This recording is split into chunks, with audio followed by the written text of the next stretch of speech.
The Ark of the Covenant is undoubtedly one of the most mysterious artifacts in history, and many people believe that it had some sort of special power, or that it was an actual advanced technology from thousands of years ago. Now there is a long-standing theory that the Ark of the Covenant may have been more than just a sacred chest, and that it can have functioned like an ancient electrical or energy device. And so today I'd like to share some interesting insights into the Ark of the Covenant as a possible ancient electrical device. Let's jump right into it. First, let's look at the Ark of the Covenant itself. Many people have noted that the materials used in its construction seem almost perfectly suited for producing and storing energy. Let's start with the gold. Both the inside and outside of the Ark were plated with this precious metal.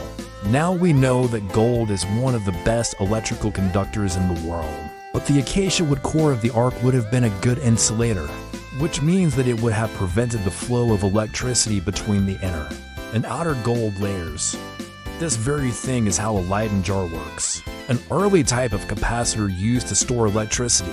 Basically, the gold plating on the Ark could have allowed it to collect a static electrical charge similar to how a lightning rod works. In fact, the entire Ark could have acted as one giant capacitor with the potential to hold and discharge massive amounts of electricity all at once. But what about those timber-carrying poles that were used to carry the Ark? They were separated from the rest of the Ark's body by these golden poles. Conduction can have occurred between the two, but not through the body of the Ark itself. So the priests could have discharged the built-up energy without risking a shock, as long as they didn't touch both poles at the same time. Next, let's take a look at the clothing worn by the priests.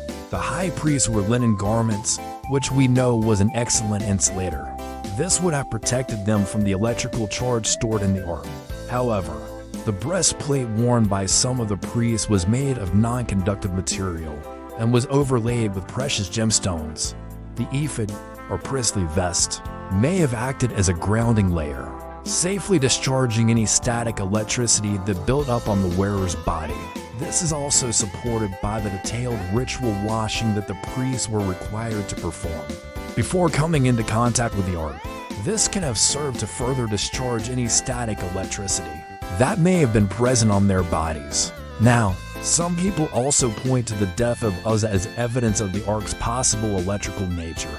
In Samuel, chapter 6, verses 6 to 7, it tells the story of how Uzzah touched the Ark of the Covenant in order to steady it, and God struck him down, and he died.